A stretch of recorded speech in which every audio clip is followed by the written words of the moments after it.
जय गुरु जी संगत जी। वीडियो को लाइक कीजिए, चैनल को सब्सक्राइब कीजिए और बेल आइकन को प्रेस कर दीजिए ताकि आपको लेटेस्ट वीडियो की जानकारी अच्छे से मिल सके। जय गुरु जी संगत जी। गुरु जी का अनंतम अनंतम शुक्राना।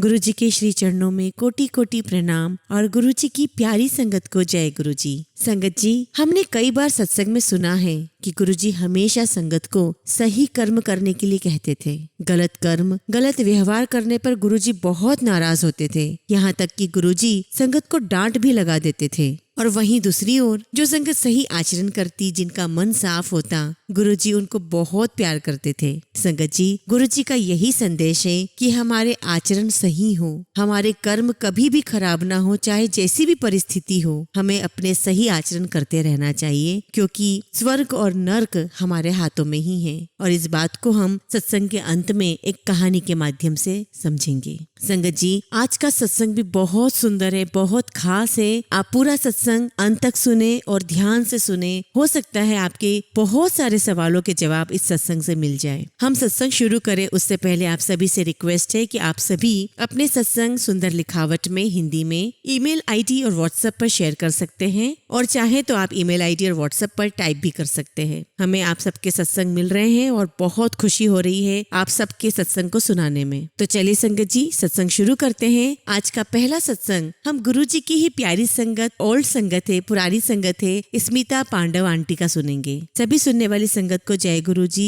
और नमस्कार। आज गुरु जी ने मुझे ये सेवा बख्शी है। मैं गुरु जी की बहुत बहुत आभारी हूँ कि मुझे उन्होंने इस बात के लिए चुना है। संगत जी, मेरा बहुत मन था सत्संग शेयर करने का, परंतु किसी कारणवश मेरी तबीयत ठीक नहीं थी तो मैं डिनाई करती चली गई। और उसी समय मुझे किसी ने, एक संग आंटी है, ईरान की रहने वाली है, उनके सत्संग का वीडियो शेयर किया। वो सत्संग तो किसी और बात के लिए था, लेकिन उस सत्संग में मुझे पता चला संग आंटी को गुरुजी ने सत्संग शेयर करने के लिए कहा था टेलीपैथी के द्वारा। वो डिनाई करती जा रही थी क्योंकि उन्हें माइग्रेन अटैक हुआ था, यानी सिर दर्द बहुत ज्यादा हो रहा था, तो बार बार डिनाई कर रही थी। तो गुरुजी ने उन्हें डांट लगाई और कहा कि तुम्हें सत्संग शेयर करना है क्योंकि इसमें तुम्हारी हीलिंग होती है। अगर आपको किसी भी प्रकार की कोई तकलीफ है, सत्संग शेयर करने का आपको मौका मिल रहा है, तो आपकी बहुत सारी जितनी भी तकलीफें हैं या जो दर्द चल रहा है, आपको ऐसा फील हो रहा है कि आप नहीं कर पाएंगे, आपकी तकलीफ है, तो यकीन मानिए आपकी उसमें रेमेडी है, आपकी उसमें हीलिंग होने वाली है। संग आंटी ने अपना सत्संग शेयर किया तो यकीन मानिए उनका पूरा माइग्रेन, पूरा सिर दर्द एकदम से ठीक हो गया। तो जब मैंने उनका सत्संग सुना तो ये शायद मेरे लिए एक मैसेज था कि मुझे भी अपना सत्संग शेयर करना है, चाहे मेरी तकलीफ जो भी हो।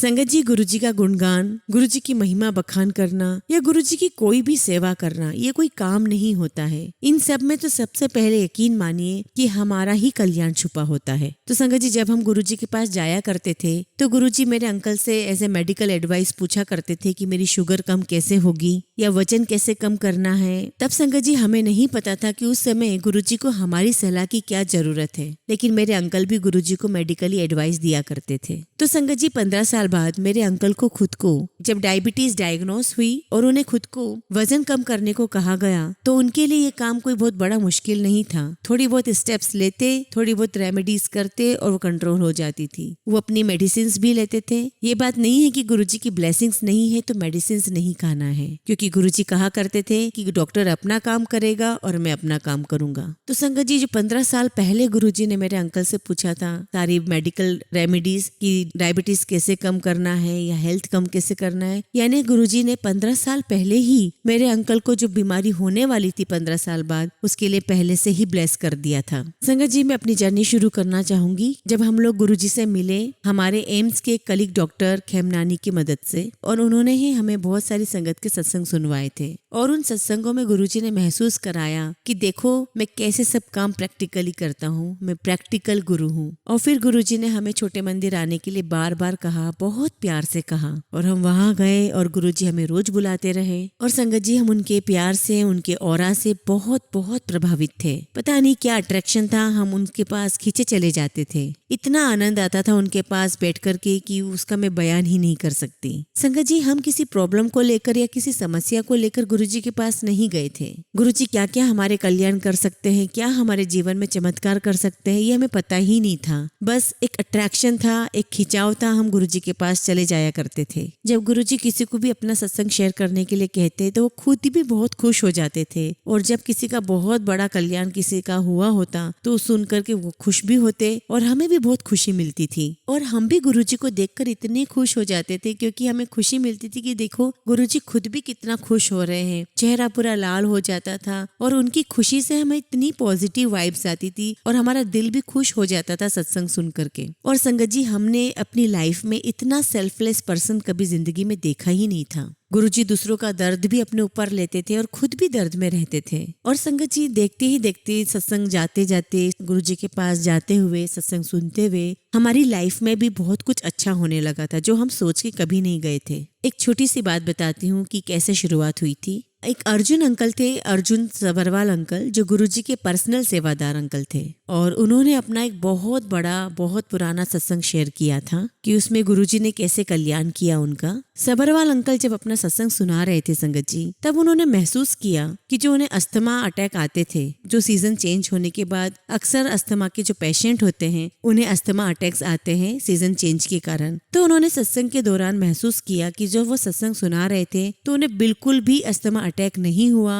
उनकी सांस सफोकेट नहीं हुई, बड़ी आसानी से उनकी ब्रीथिंग हो रही थी और बहुत आसानी से वो सत्संग सुना रहे थे। अपना सत्संग सुनाने के बाद वो गुरुजी के पास गए और बोले कि गुरुजी, इस बार तो मेरा अस्थमा अटैक ही नहीं आया, मैं बड़ी आसानी से सत्संग सुना रहा था। तो गुरुजी ने उन्हें हंसते हुए कहा कि तुम्हें ना बहुत सारी ब्लेसिंग्स मिली हुई है। तो संगत जी, गुरुजी ने हमें छोटी छोटी चीजों से, छोटी छोटी बातों में समझाया कि वो हर एक चीज कैसे कल्याण करते हैं। तो संगत जी, एक बार ऐसे हुआ कि जब हम गुरुजी के पास जाया करते थे तो एक बार हम लोग गए और लगभग 10-11 बजे तक हॉल खाली हो जाया करता था। तो गुरुजी हमें भी रोक के वहाँ रखते थे, हमसे बातें करते थे, हमें बाहर घुमाने ले जाते थे, कभी होटल में जा रहे हैं, कभी कहाँ जा रहे हैं। और संगत जी, जब गुरुजी अपना चोला पहनकर आसन पे विराजमान होते थे तो वो अलग ही एक डिविनिटी से भरपूर होते थे। उनके अंदर से एक अलग ही ऊर्जा निकलती थी, एक अलग ही उनका ऑरा हो जाता था। और उस समय जब गुरुजी किसी से भी बात करते थे, इंडिविजुअली हर एक व्यक्ति को बहुत अटेंशन देते थे गुरुजी। तो कई बार मैं देखती थी कि संगत कई सारी छोटी छोटी प्रॉब्लम्स गुरुजी के साथ शेयर करते थे, जो मुझे सुनकर बिल्कुल अच्छा नहीं लगता था। मुझे लगता था कि इतनी छोटी छोटी बातें इतने बड़े महापुरुष से क्यों जरूरत है करने की, उन्हें सब कुछ पता है, हमें ये छोटी छोटी बातें गुरुजी को बताने की आवश्यकता ही नहीं है, ऐसा मैं सोचा करती थी। लेकिन संगत जी, जब अपने ऊपर बीतती है तो हमें भी मन में आता है कि हम ये गुरुजी के साथ शेयर करें, गुरुजी से डिस्कस करें। और जब ये सब मेरे साथ हुआ, यानी कि मेरी छोटी बहन, मेरी छोटी सिस्टर जो है इमिग्रेशन लेकर कनाडा चली गई, वो वहाँ अकेली थी और काम करती थी, जॉब करती थी। एक टाइम ऐसा आया उसकी लाइफ में जहाँ उसको अपने काम में, अपने वर्क प्लेस पे बहुत प्रॉब्लम्स आने लगी और उसकी मेडिकल प्रॉब्लम भी शुरू हो गई, उसके घर में चोरी भी हो गई, ऐसी बहुत सारी प्रॉब्लम्स होती चली गई। और जो ये सारी प्रॉब्लम्स वो मेरे साथ शेयर किया करती थी, तो मेरे मन में ख्याल आया कि मैं इसके लिए ना गुरुजी से बात करती हूँ। तो संगत जी, आई वॉज इन डिलेमा कि मैं बात करूँ नहीं करूँ, करना चाहिए नहीं करना चाहिए, और मैं ये सब सोच ही रही थी। और संगत जी, मेरे पास मेरी बहन का छोटा सा एक फोटो है और मैंने सोचा कि मैं आज ये लेकर के जाती हूँ, और गुरुजी ने अगर मुझे मौका दिया, मुझे चांस मिला गुरुजी से बात करने का, तो मैं इसके बारे में पूछूंगी। और संगत जी, सच में हमें ऐसा मौका मिला। जब ऑलमोस्ट सारी संगत चली गई, हम लोग कुछ लोग बचे हुए थे संगत में, और गुरुजी बहुत अच्छे मूड में थे, हंसी मजाक कर रहे थे किसी आंटी के साथ, और मैं वही साइड में बैठी हुई थी और मेरे हाथ में, मेरी मुट्ठी में मेरी बहन का फोटो था और मुझे नहीं पता था कि मैं क्या बोलने वाली हूँ गुरुजी को। और गुरुजी हंसते हुए उन आंटी के साथ बात कर रहे थे और वह बात करते करते उन्होंने, गुरुजी ने मेरी तरफ देखा,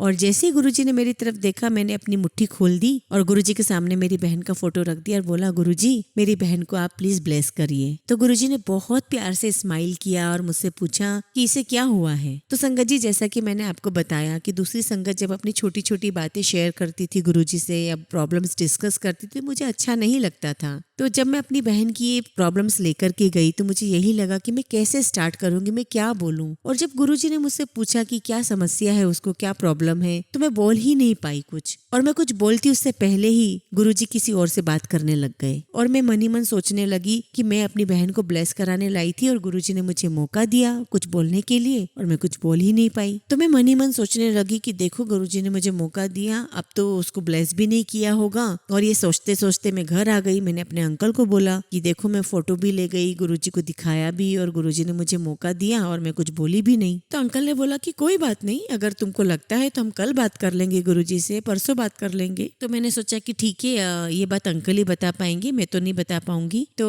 कल जब भी हम जाएंगे तो गुरुजी से फिर डिस्कस करेंगे। तो अगले दिन जब हम गुरुजी के पास गए, गुरुजी आसन पर बैठे हुए थे, तो सत्संग की शुरुआत में ही एक हमारे एम्स के डॉक्टर हैं, डॉक्टर सुरेश शर्मा, उन पर गुरुजी की बहुत ब्लेसिंग्स हैं। वो नेशनल मेडिकल कमीशन के चेयरमैन हैं। तो गुरुजी ने उन्हें अपना सत्संग शेयर करने को कहा। तो शर्मा अंकल ने अपने सत्संग की शुरुआत अपनी माताजी के सत्संग से शेयर की कि कैसे उन्होंने अपनी माँ का फोटो गुरुजी के सामने रखा और गुरुजी उनकी माँ के फोटो को निहारते रहे, देखते रहे और सत्संग में बताया कि अगर गुरुजी किसी की तस्वीर की तरफ, किसी की तरफ निगाह भर के भी देख ले तो ऐसा व्यक्ति अगर कोमा में भी हो तो उससे उठ खड़ा हो। ऐसा सुनकर मेरे अंकल मेरी तरफ देखने लगे। तो अंकल निगाहों निगाहों में मुझे बोल रहे थे कि देखा, तुमने सुना कि सत्संग में क्या बोल रहे हैं गुरुजी, तुम भी अपनी सिस्टर का फोटो लेकर आई थी ना कल। तो मैं अंदर ही अंदर सेटिस्फाई हो गई कि कल गुरुजी ने मेरी बहन का फोटो देखा भी और मुझसे कम से कम पूछा भी सही कि क्या समस्या है, तो शायद उसी में उसको ब्लेसिंग्स मिल गई होगी। तो बस वहाँ आराम से बैठकर सत्संग सुना,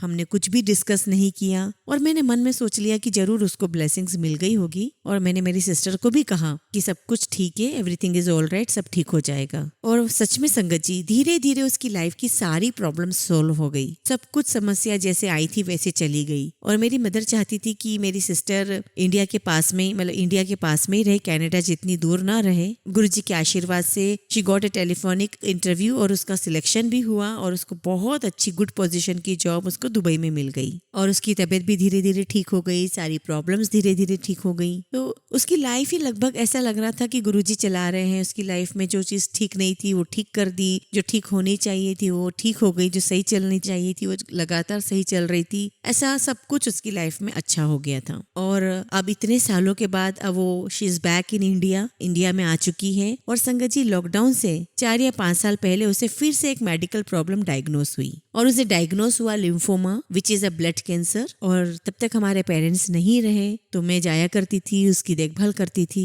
और वो घर में सबसे छोटी भी है और अकेली भी है, तो हम उसके पास जाया करते थे। और वो बहुत दुखी थी कि गुरुजी की मेरे साथ इतनी ब्लेसिंग्स भी हैं और अब ये मेरे साथ क्या हो रहा है। लेकिन संगत जी, वो बिल्कुल भी तैयार नहीं थी कीमोथेरेपी लेने के लिए और हर बार रिफ्यूज करती थी। इवन हमने अपने दोस्तों से भी पूछा जो डॉक्टर्स हैं और सबने यही सजेस्ट किया कि she had to take chemotherapy, लेकिन उसने लगातार रिफ्यूज किया। और उसने अपने आप से ही टाटा मेमोरियल हॉस्पिटल में एक बहुत पुराने डॉक्टर हैं इसे लिम्फोमा के, उनका नंबर लिया, उनसे कांटेक्ट किया और हम लोग सब मिलने के लिए गए। और लगभग हमने कम से कम 4 से 5 घंटा वेट किया होगा डॉक्टर का। और हम 4-5 घंटे जब बाहर बैठे रहे तो मेरी सिस्टर लगातार बोलती जा रही थी कि मैं तो कीमो नहीं लूंगी, मैं तो बस जाकर पूछ लूंगी, बात कर लूंगी, क्योंकि कीमो से सारे बाल चले जाते हैं। ये सारी बातें वो लगातार हमको बोलती जा रही थी और मैं बस बार बार उसे यही बोली जा रही थी कि कीप फेथ इन गुरुजी और आप एक बार डॉक्टर से तो मिल लो, उसके बाद हम डिसाइड कर लेंगे। और संगत जी, जैसे ही हम डॉक्टर के पास अंदर गए और उन्होंने उसकी फाइल देखी और फाइल पढ़ करके जो उन्होंने पहला सेंटेंस बोला वो ये था कि मैं तुम्हें कीमो नहीं दूंगा और आपके बाल वाल बिल्कुल भी नहीं झड़ेंगे। तो जो वो सोचती थी, जो उसने बोला वो सब कुछ डॉक्टर ने कहा कि मैं आपको कीमोथेरेपी नहीं दूंगा, मैं आपको इम्यूनोथेरेपी दूंगा जिसके कोई साइड इफेक्ट्स नहीं है। और वो एग्री हो गई ट्रीटमेंट के लिए। और संगत जी, मुझे भी बहुत सुकून मिला कि चलो गुरुजी ने कुछ रास्ता दिखा दिया। और संगत जी, 6 से 7 साइकिल के बाद मेरी सिस्टर ठीक भी हो गई और इसी बीच लॉकडाउन भी हो गया। और संगत जी, अभी कुछ 4-5 महीने पहले उसे फिर से ब्लड में प्रॉब्लम शुरू हो गई। शायद उसके ब्लड प्लेटलेट्स डिक्लाइन हो रहे थे, उसे फिर से प्रॉब्लम महसूस हो रही थी। और संगत जी, जब उसे सारे सिम्टम्स हो रहे थे तब वो पूना में थी और यहाँ दिल्ली में एक आंटी को गुरुजी ने एक मैसेज दिया। वो मैसेज मेरे लिए था कि I should not have worry about my sister, सब कुछ ठीक हो जाएगा। और संगत जी, जब ये मेडिटेशन में वो आंटी को मैसेज दिया, उस दौरान मेरी बहन को, मेरी सिस्टर को ये प्रॉब्लम शुरू नहीं हुई थी, यानी कि ये प्रॉब्लम शुरू होने से पहले ही गुरुजी ने मैसेज दे दिया था। तब मैं सोचने लगी कि गुरुजी ने ये मैसेज क्यों दिया। और जब मेरी सिस्टर को प्रॉब्लम शुरू होने लगी, WBC के काउंट धीरे धीरे कम होने लगे, प्लेटलेट्स कम होने लगे और डॉक्टर ने फिर से बोला कि इसे साइकिल्स लेनी पड़ेगी, तब मैंने अपनी सिस्टर को कहा कि मुझे गुरुजी ने बहुत पहले ही मैसेज दे दिया था कि सब कुछ ठीक हो जाएगा, चिंता नहीं करना है। और संगत जी, जैसे ही मेरी सिस्टर ने पहली साइकिल ली, उसके अगले दिन से ही उसने इम्प्रूवमेंट दिखाना शुरू कर दिया। संगत जी, मैसेज ये है कि हमें कई सारी चीजों के थ्रू जाना ही ही पड़ता है, हमें हमारे कर्म तो काटने ही पड़ते हैं, लेकिन गुरुजी हमारे साथ हैं, वो ऐसे कटवा देते हैं कर्म की हमें मालूम ही नहीं पड़ता है। और संगत जी 3 साइकिल उसकी हो चुकी है और अभी 3-4 दिन पहले ही उसकी ब्लड रिपोर्ट्स ली गई है, सब कुछ नॉर्मल है, पहले की तरह वो नॉर्मल हो चुकी है। तो संगत जी ऐसे हैं हमारे गुरुजी। गुरुजी कैसे कल्याण कर देते हैं हमें पता ही नहीं चलता है। और एक ऐसा इंसिडेंट मेरी सिस्टर से रिलेटेड सुनाती हूँ कि संगत में हमारे एक अंकल है पहचान के, उन्होंने मुझे लाइट ऑफ डिविनिटी जो बुक है उसका मराठी में ट्रांसलेशन करने के लिए कहा। तो मैंने उन्हें कहा कि मुझे ऑफिस में काम भी रहता है, मुझे इतना टाइम नहीं मिल पाता है। तो उन्होंने कहा कि अगर आप कंफर्टेबल हो तो आप किसी और से भी करवा सकते हो। तो मैंने वो ट्रांसलेशन का काम अपनी छोटी सिस्टर को दे दिया। और संगत जी जब उसे ये लिम्फोमा दोबारा डायग्नोस हुआ उसी समय वो ट्रांसलेशंस कर रही थी और उस ट्रांसलेशन में डॉक्टर सैनी अंकल का एक सत्संग है जिसमें उन्हें खुद को लिम्फोमा होता है और दोबारा भी उन्हें लिम्फोमा डायग्नोस होता है और गुरुजी उन्हें क्योर करते हैं। तो मेरी सिस्टर कहती कि व्हाट ए कोइंसिडेंस। तो मैंने कहा कि कुछ भी कोइंसिडेंस नहीं है गुरुजी के केस में, गुरुजी ने हर चीज प्री डिसाइड की हुई है। शायद तुम्हें यहाँ से ब्लेस करना हो गुरुजी को, इसलिए उन्होंने तुम्हें ट्रांसलेशन का काम दिया है और जिसमें तुमने डॉक्टर सैनी अंकल का सत्संग सुना और सेम वही प्रॉब्लम जो तुम्हारे साथ है वो उनके साथ है और इस तरह से गुरुजी ने उसे ब्लेस किया है। और मैंने कहा ना गुरुजी का ब्लेस करने का तरीका, कल्याण करने के तरीके बहुत अलग अलग होते हैं। तो अब शी इज वेरी नॉर्मल, अब बिल्कुल नॉर्मल है और इस तरह से गुरुजी ने उसे अपनी लाइफ में बहुत ब्लेसिंग्स दी है। लख लख शुक्राना गुरुजी, बहुत बहुत शुक्राना गुरुजी, आपने मेरी सिस्टर को इतना ब्लेस किया। संगत जी गुरुजी ये सब तब भी करते हैं हमारी लाइफ में जब हम उनसे कुछ भी ना मांगे, क्योंकि गुरुजी तो जानी जान है, उन्हें सब कुछ पता है किसके लिए क्या करना है। संगत जी एक इंसिडेंट याद आ रहा है, आप सभी ने बहुत बार एक वीडियो देखा होगा गुरुजी का जिसमें गुरुजी कह रहे हैं कि नोएडा नो आइडिया। तो ये वीडियो हमारे घर की है, हमारे यहीं पर सत्संग हुआ था। तो गुरुजी 28 जून 2006 में आए थे सभी एम्स के डॉक्टर को ब्लेस करने के लिए, एम्स को ब्लेस करने के लिए। तो मुझे ये बात इसलिए याद आ रही है क्योंकि नोएडा में हमारा एक प्लॉट था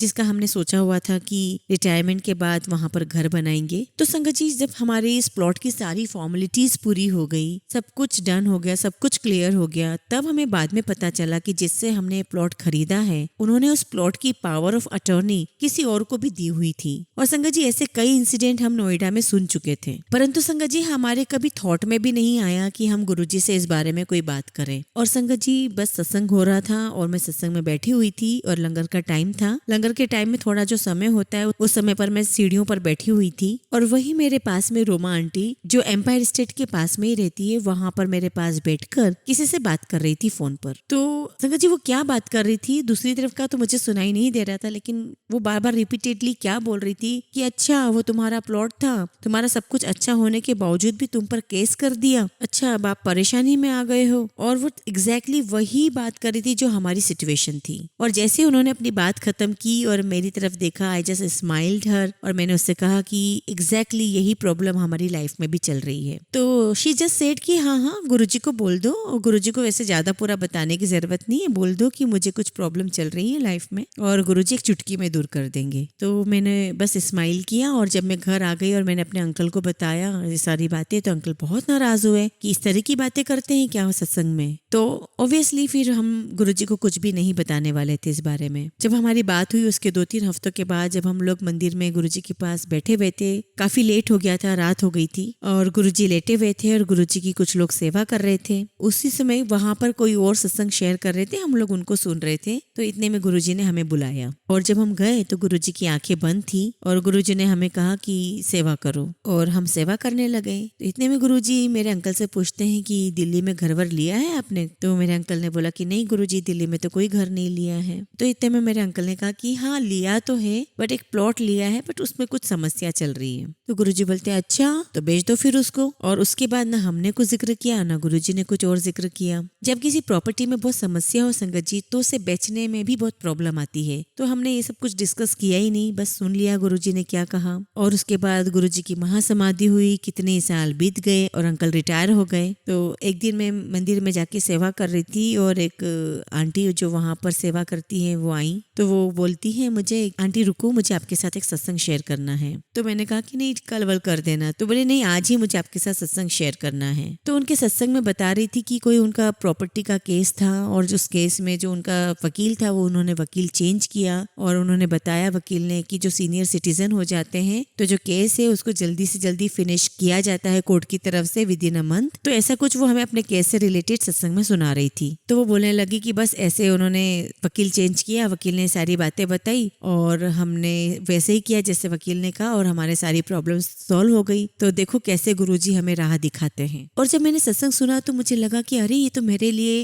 यानी हमारे लिए मैसेज है। और हमने घर में फैमिली में डिस्कस किया और हमने एग्जैक्टली वही किया जो सत्संग में सुना था। और जज ने उन सबको बुलाया जिन्होंने हमारे ऊपर झूठा केस किया हुआ था, लेकिन जिन्होंने केस लगाया था और जैसे ही कोर्ट का समन उनके पास गया उनमें से कोई कभी आया ही नहीं कोर्ट में। और 1 महीने में सारी प्रॉब्लम सॉल्व हो गई, सारा केस डिसमिस हो गया और हमें हमारा प्लॉट क्लियर होके मिल गया। और संगत जी जब लॉकडाउन आया और लॉकडाउन के बाद जब श्राद्ध का समय आया अक्टूबर में, तो कोई व्यक्ति आए अपने आप से ही और उन्होंने कहा कि हमें प्लॉट खरीदना है, आप बेचेंगे क्या। और हमने तो कभी सोचा भी नहीं था कि जो प्रॉपर्टी 15 साल में नहीं बिकी और वो भी लॉकडाउन के पीरियड में जिसमें कोई खरीदने का भी सोचेगा, तो गुरुजी ने अपने आप उन व्यक्ति को भेजा और ये हमारी चीजें सॉर्ट आउट हुई। और तो और संगत जी जो प्लॉट खरीदने वाले आए थे वो खुद गुरुजी के फॉलोवर थे and we are very happy कि चलो ये भी गुरुजी के ही फॉलोवर हैं। तो मैंने उनसे पूछा भी कि जैसे कई लोग श्राद्ध में मानते हैं कि कुछ भी काम नहीं करते, तो आप लोग कैसे मतलब आप मान रहे हो,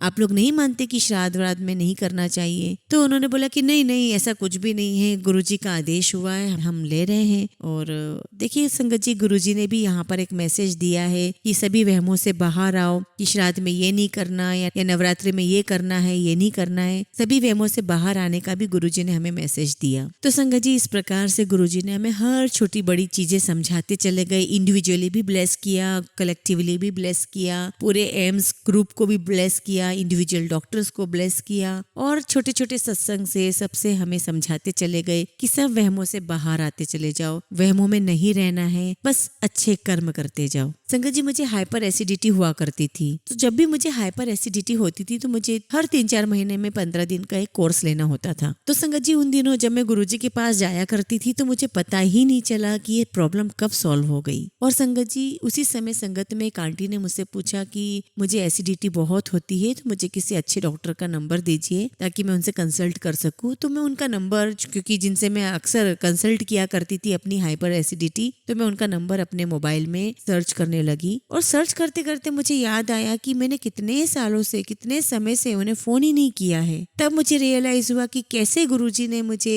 सत्संग में आते रहने से, सत्संग में उनके पास बैठने से मेरी प्रॉब्लम ऑटोमेटिकली सॉल्व होती चली गई। तो संगत जी ऐसे कई सारी प्रॉब्लम्स है छोटी मोटी जो आप गुरुजी के सानिध्य में रहते हैं, तानी कब खत्म हो जाती है आपको पता ही नहीं चलता है। और मेरी छोटी बेटी है जो अमेरिका में रहती है, वहाँ पढ़ाई कर रही थी। We are very used to कि हम गुरुजी के पास सत्संग में जाते थे, रात में आते थे और मैं अपनी बेटी से रोज गुरुजी के बारे में सत्संग शेयर किया करती थी। तो एक बार सत्संग में भी किसी ने गुरुजी से पूछा तो गुरुजी ने बोला कि मैं इनकी बेटी को जानता हूँ, बड़ी सयानी है इनकी बेटी। और गुरुजी ने बोला कि ये रोज उसके साथ जाकर के कंप्यूटर में उससे बातें करती है। तो मुझे समझ में आया कि मैं जो भी बातें कर रही हूँ गुरुजी को सब पता है, गुरुजी सब जानते हैं। और संगत जी जब भी मैं अपनी छोटी बेटी से बातें करती थी, उसकी कोई भी जो प्रॉब्लम होती थी जो मुझसे डिस्कस किया करती थी, यू डोंट बिलीव संगत जी कि जब वो फोन रखती थी उसके फोन रखने की कुछ बाद कुछ ना कुछ ऐसा होता था कि उसकी प्रॉब्लम ऑटोमेटिकली सब्सिडाइज हो जाती थी, उसकी प्रॉब्लम अपने आप ही चली जाती थी। तो देखिए संगत जी फोन के जरिए, बातों के जरिए मैं जो भी करती थी सत्संग ही करती थी ना उसके साथ। तो देखिए गुरुजी ने भी उसका कैसे कल्याण किया। और एक बार ऐसे ही उसका किसी अपने फेलो स्टूडेंट के साथ बहुत बड़ा कोई डिस्प्यूट हो गया और बहुत टॉलरेंस उसने दिखाया बट काम नहीं कर रहा था, उसका मतलब प्रॉब्लम सॉल्व नहीं हो रही थी, उसकी टॉलरेंस भी काम नहीं आ रही थी। तो उसने एक दिन मुझे फोन करके बोला कि मैं अभी ये सारी शिकायत अपने सुपरवाइजर से करूंगी क्योंकि मेरे टॉलरेंस में इतना टॉलरेट कर रही हूँ तब भी कुछ काम नहीं बन रहा है। तो मैंने कहा ठीक है, अगर आपको सही लगता है तो आप सुपरवाइजर को बता दो। और जैसे ही मैंने फोन रखा और मेरी डॉटर डिपार्टमेंट में गई तो क्या देखती है कि वही लड़की जो उसको बहुत प्रॉब्लम्स दे रही थी वो सामने से स्माइल करते हुए आई और वो बोल रही है कि मैं यहाँ से जा रही हूँ, मुझे बहुत अच्छा, मैं डिपार्टमेंट छोड़ रही हूँ, मुझे बहुत अच्छी अपॉर्चुनिटी मिल गई है।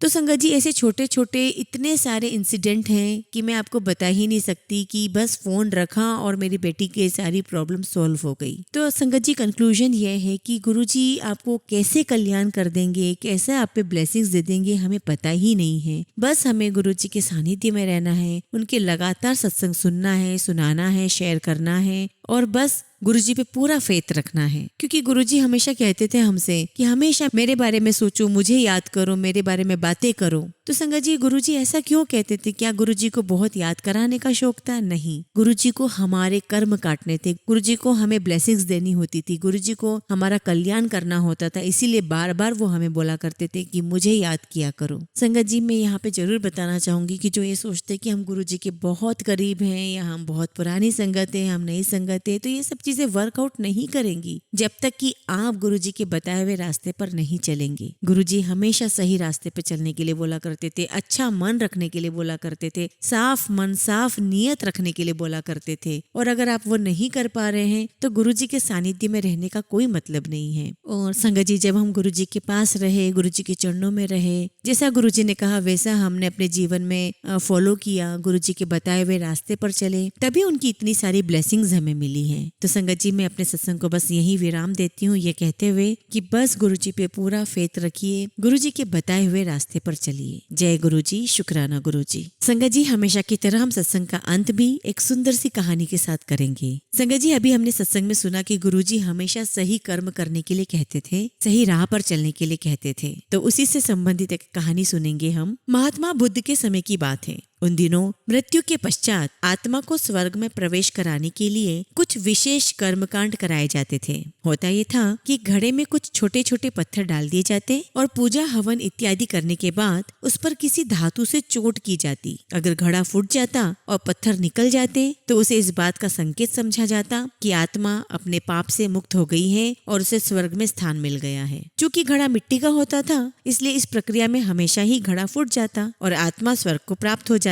और ऐसा कराने के बदले में पंडित खूब सारा दान दक्षिणा लेते। अपने पिता की मृत्यु के बाद एक युवक ने सोचा, क्यों ना आत्मा शुद्धि के लिए महात्मा बुद्ध की मदद ली जाए। वे अवश्य ही आत्मा को स्वर्ग दिलाने का कोई और बेहतर और निश्चित रास्ता जानते होंगे। इसी सोच के साथ वो महात्मा बुद्ध के समक्ष पहुंचा। हे महात्मन, मेरे पिताजी नहीं रहे, कृपया आप कोई ऐसा उपाय बताएं कि यह सुनिश्चित हो सके कि उनकी आत्मा को स्वर्ग में ही स्थान मिला है। महात्मा बुद्ध बोले, ठीक है, जैसा मैं कहता हूँ वैसा करना। तुम उन पंडितों से 2 घड़े लेकर आना, एक में पत्थर और दूसरे में घी भर देना। दोनों घड़ों को नदी पर लेकर जाना और उन्हें इतना डुबोना कि बस उनका ऊपरी भाग ही दिखे। उसके बाद पंडितों ने जो मंत्र तुम्हें सिखाए हैं उन्हें जोर जोर से बोलना और अंत में धातु से बनी हथौड़ी से उन पर नीचे से चोट करना। और ये सब करने के बाद मुझे बताना कि क्या देखा। युवक बहुत खुश था। उसे लगा कि बुद्ध द्वारा बताई गई इस प्रक्रिया से निश्चित ही उसके पिता के सब पाप कट जाएंगे और उनकी आत्मा को स्वर्ग की प्राप्ति होगी। अगले दिन युवक ने ठीक वैसा ही किया और सब करने के बाद वो बुद्ध के समक्ष उपस्थित हुआ। गौतम बुद्ध ने बोला,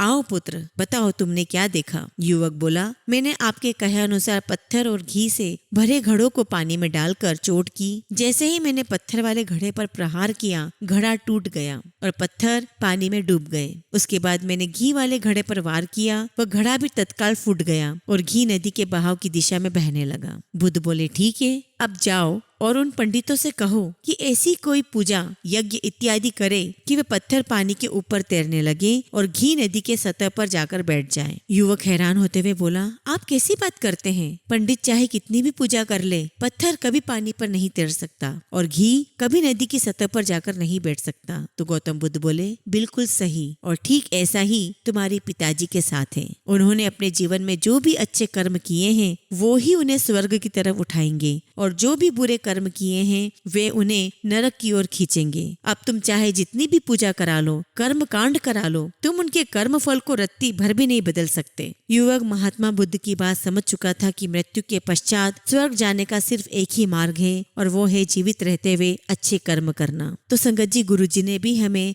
अच्छे कर्म करने की ही राह दिखाई है, तो हमें उसी राह पर चलना है। जय गुरु जी, शुक्राना गुरु जी।